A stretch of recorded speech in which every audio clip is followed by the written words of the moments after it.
Kisah anak dari ayah pemain voli terkenal dan terbaik tim nasional sebagai attacker nomor satu, tapi usaha dan kerja kerasnya tidak bisa memuaskan sang ayah untuk menjadi penerus. Malahan sang ayah rela membuang sang anak dan memilih teman sang anak yang lebih jago. Dan inilah manga dari Dig It, kisah voli penjungkir balikan hierarki. Gaku itulah namanya. Dia berada di kelas 3 SMP dan terlihat sedang latihan bersama rekan setimnya. Temannya yang bernama Katase, spike-nya berhasil diangkat. Gaku pun menarik Katase dan memberitahu, sikutmu itu turun, angkatlah. Terus ada Kimura yang lemah digitnya ke arah strike, itu celah bidik lah. Sedikit info aja sih, gua juga baru tahu istilah dig atau digging ini dalam volley. Ternyata ada perbedaan antara receive dan dig ini. Receive itu mengangkat bola yang mudah dari lawan, biasanya dari servis. Sedangkan dig atau digging itu yang sulitnya nerima spike kuat dari lawan ataupun libero yang ngelakuin dive. Dan setelah dikasih tahu Gaku, Katase berhasil cetak poin dari spike-nya persis kata Gaku.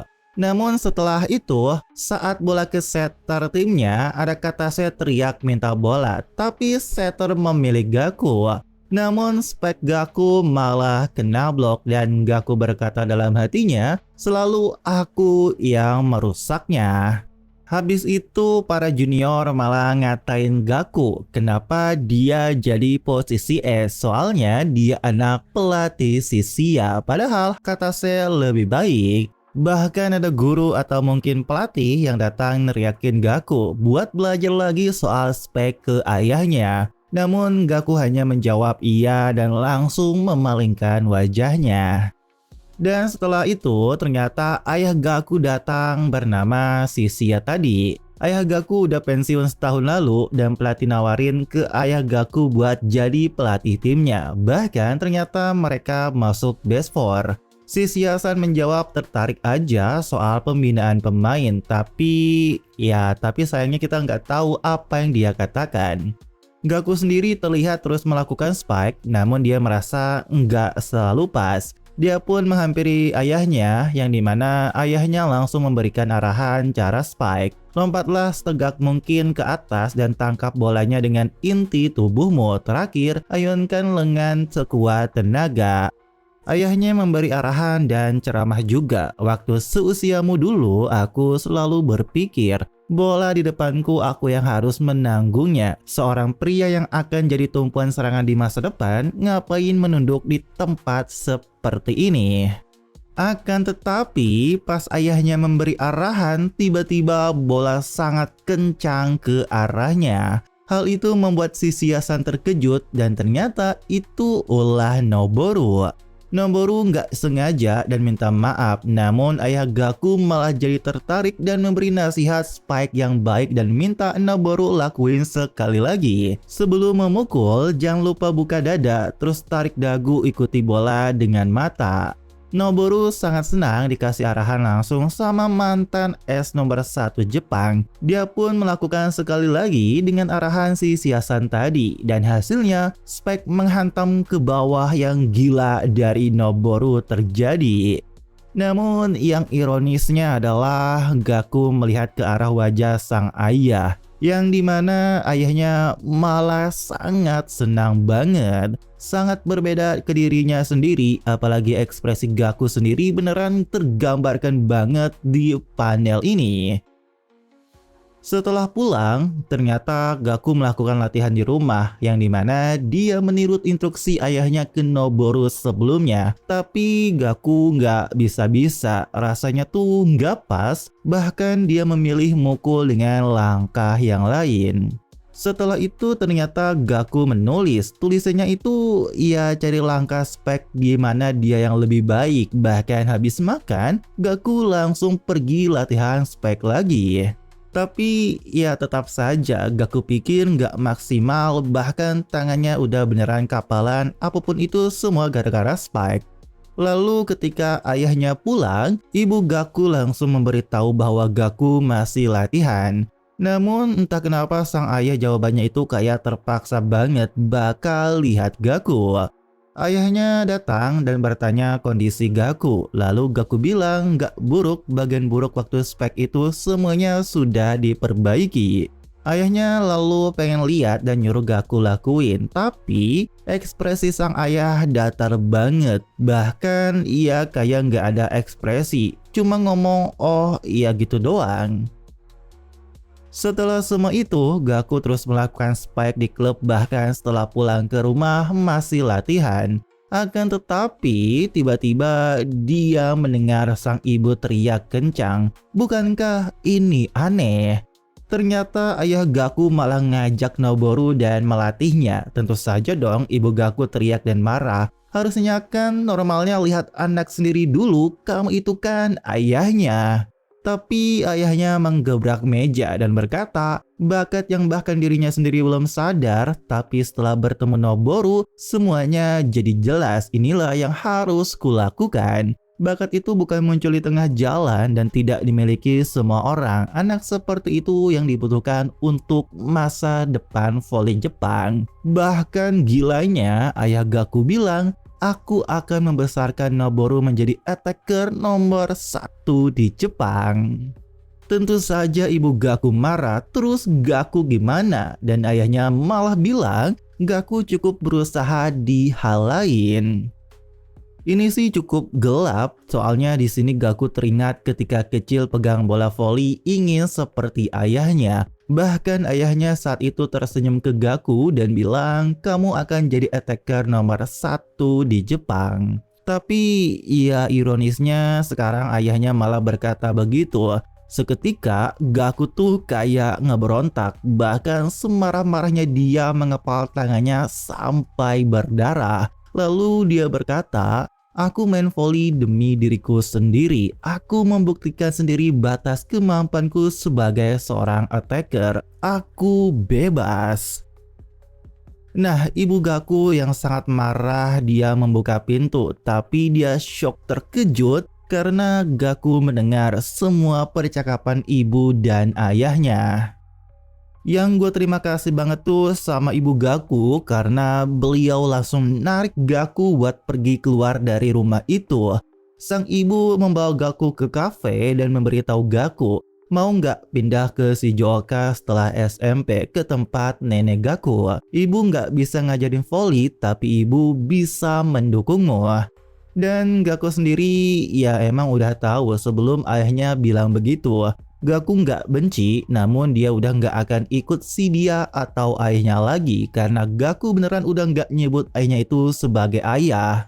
Potensi diriku akan kugali sendiri, kemungkinan yang ketemukan masih kecil dan kotor berlumpur. Kalau terus diasah bisa jadi bakat. Lalu Gaku pun tersenyum ke ibunya.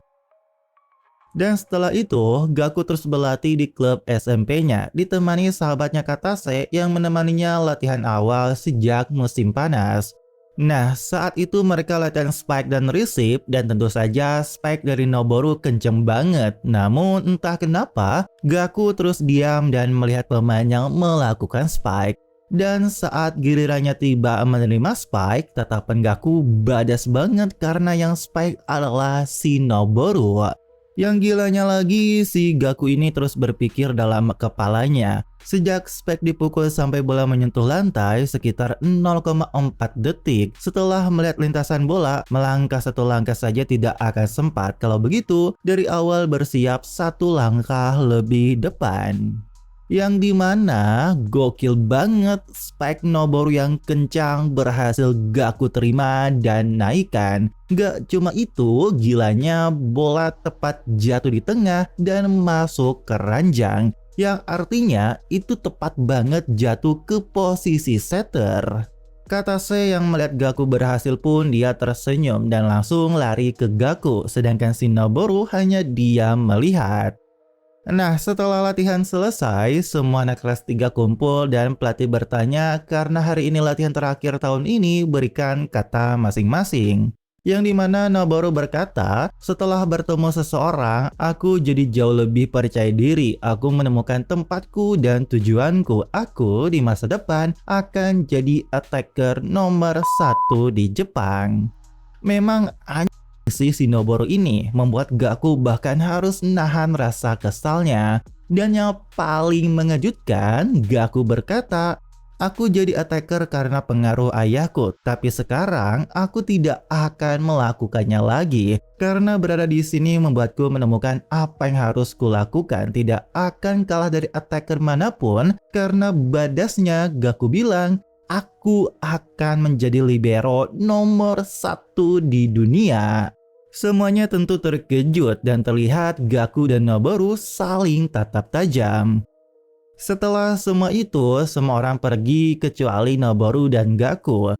Gaku bilang dia belum pergi, cuma ingin memastikan satu hal terakhir, yang dimana datang ayahnya Gaku. Dan ternyata Gaku emang nungguin dan berkata, semua yang selama ini kau omongin sebagai atlet, menurutku itu semua benar. Tapi soal apa itu benar buatmu, itu urusan lain. Aku nggak main volley demi dirimu.